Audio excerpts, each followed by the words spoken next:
Elizabeth Warren did an interview with The Guardian about her new book, and she yet again pulled no punches about the Democrats. So here's what she said.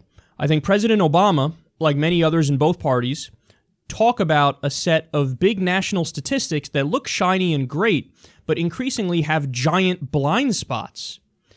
That GDP, unemployment no longer reflect the lived experience of most Americans. And the lived experiences of most Americans is that they're being left behind in this economy. Worse than being left behind, they're getting kicked in the teeth. The senator went on to take a swipe at members of her own party while describing the collapse of old distinctions between left and right. I think there are real differences between the Republicans and the Democrats here in the United States, she said. The Republicans have clearly thrown their lot in with the rich and the powerful. But so have the Democrats. Damn. Okay, so I must make the obligatory point now whenever we discuss Elizabeth Warren, which is, this is why you should have endorsed Bernie Sanders. Like, it is a little disingenuous to come out there and make these points which are totally accurate. But, you backed Hillary Clinton when Bernie Sanders was giving you the alternative that you say you're looking for. So, totally disingenuous. But at the same time, as I've pointed out a million times, I think that in her heart of hearts, she knew Bernie was the way to go. And the only reason she didn't throw support behind him is because she was so convinced that Hillary Clinton would win in a cakewalk, that she still wanted to have sway over the Hillary Clinton administration. So she didn't want to get on the enemies list because then she just would have been excommunicated by the Clintons and have had no say in the direction the country goes when she would be president, when Hillary Clinton would be president. So I think it was a political calculation. It was overly calculating. It was playing Machiavellian, pragmatic politics, and it backfired. But either way, look, I disagree with her either way, and I was upset that she didn't do the right thing and the principled thing, but I'm just explaining where I think she came from. It's not that she said, hey, I'm going to endorse Hillary, basically when the race was already over, because I agree with her more than I agree with Bernie. Of course not. I think most people understand that that's not philosophically where she lies, is a lot more with Bernie Sanders than with Hillary Clinton. But putting that point aside, yeah, what she's saying here is absolutely true. And this is something that, like, to you and I, it's obvious. We go, yeah, of course, the Democrats are sellouts as well. Maybe they're slightly less, egregious and overt and blatant in how much they sell out. But yeah, they're sellouts. We go, duh, to that. But if you're part of the Democratic Party in Washington, and especially if you're a senator in Washington who's a Democrat, you don't, she just pissed off the entire Democratic Party. First of all, most of them already look at her like, ugh, be a little much of a purist, are you, Elizabeth Warren? But now they're just like, go fuck yourself. We're done with you. Because they're in the DC bubble. They have the club. They think, yeah, we're the good guys. The Republicans are the bad guys. Anyway, now let's go take money from Big Pharma and let's go take money from Wall Street and pretend like it's okay when we do it, because sometimes we throw a bone to the American people on social issues or maybe here or there an economic issue. So they hate this, and she's making more enemies in Washington by pointing this stuff out. And remember, she called out Obama for that speech too. She said, I'm troubled by the fact that Obama took $400,000 from Wall Street because the effects of money on Washington are more than, even decent politicians realize. People who do a decent job on some issues every now and then, they don't even understand how affected they are by money. If you ask a fish, how's the water? They go, water? What is this water you speak of? It's the same way with corruption in Washington and money in politics in Washington. They're like, what do you mean corruption? Yeah, sure, I take money from Wall Street and do their bidding, but that's just par for the course. Hey, at least I don't want to gut Medicaid in the process. Aren't I such a good progressive? That's how they think. So she's blowing that up and she's saying, no, that's the wrong way to think. And she's so right when she says, a classic move from the Democrats is, look at the big statistics. We covered a story yesterday that brings up those big statistics. And the Democrats unquestionably are better with those big statistics. But they don't want to dive into the nuances of it, and they don't want to get into the details because the devil's in the details. So, for example, Obama could say, I created 11.3 million private sector jobs, pat me on the back. And the response to that is, yeah, no, true. So you're better than George W. Bush. Congratulations. You're better than a shitty Republican president. Congratulations. But those jobs you created, let's look at them. It turns out you replaced higher paying jobs with lower paying jobs.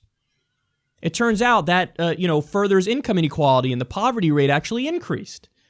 So they can point to the big statistics like, oh, the deficit is down and the unemployment rate is lower, but that doesn't tell the whole fucking story. And Elizabeth Warren is saying, stop with the disingenuous garbage. That's why you're losing.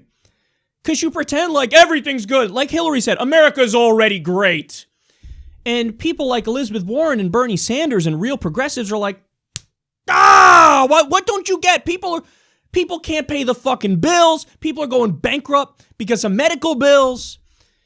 Premiums are still going up for healthcare. You got half the country making $30,000 a year or less, and you're going to go out there and brag like, hey, at least we're not Republicans? Give me a break, man. Give me a break. Everybody agrees, or every rational person agrees, that the Republicans in Washington are a joke.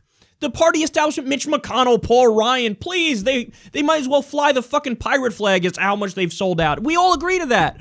But you can't just say, I'm marginally better, so don't you want to vote for me? That's not enough.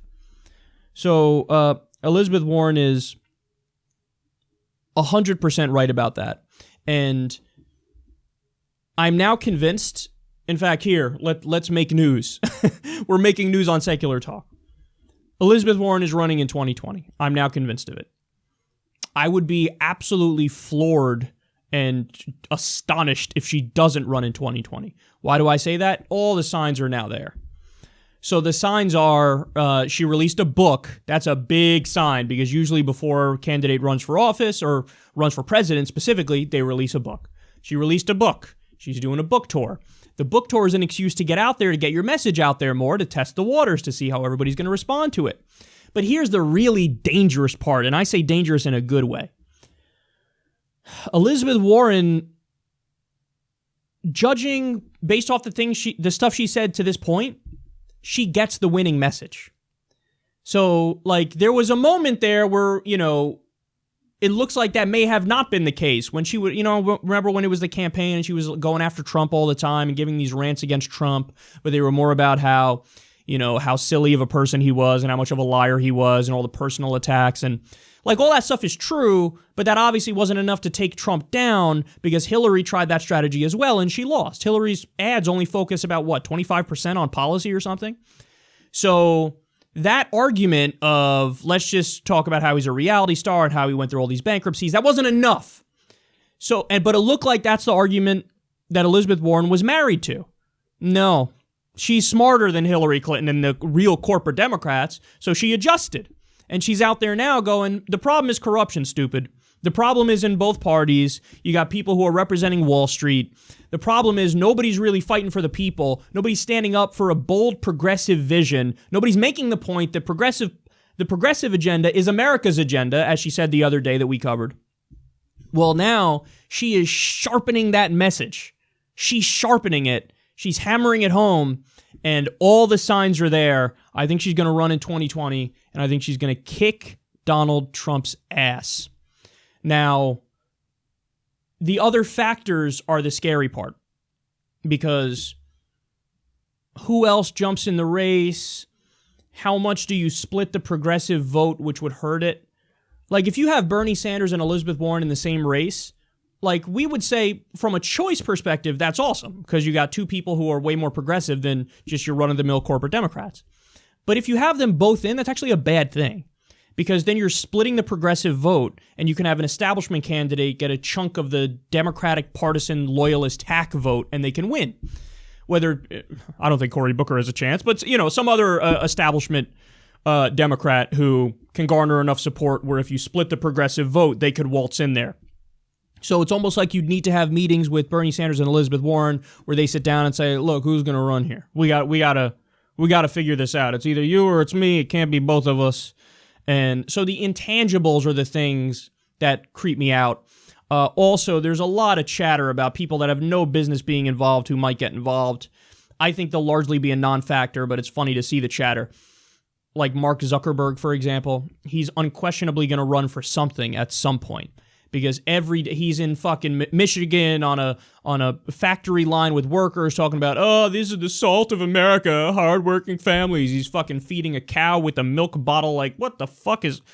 So he's going around doing all this stuff, posting on his Facebook page about how blessed he feels to be in America, and he's running for something. I just hope it's not president. I hope it's not the Democratic Party, and I can't wait. If he were to do that, I can't wait to see him get like 2% of the vote and just fucking get laughed out of town.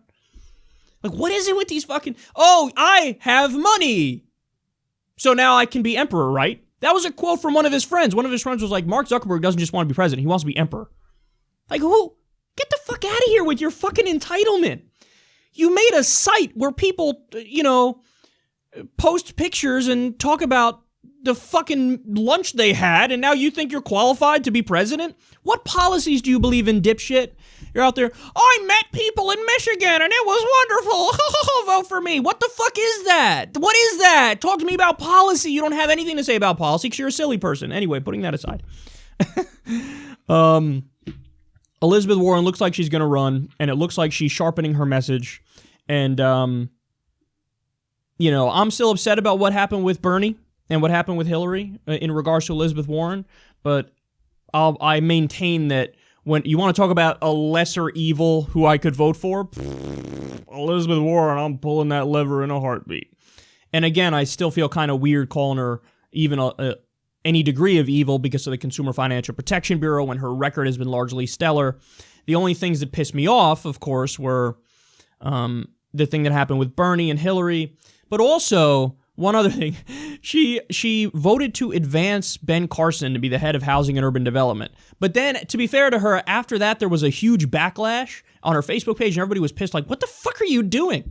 And then when it came down for his final vote for approval or not, she voted against him. So she listened, she heard the people, and she said, yeah, what am I doing? I'm being an idiot. And then she reversed it.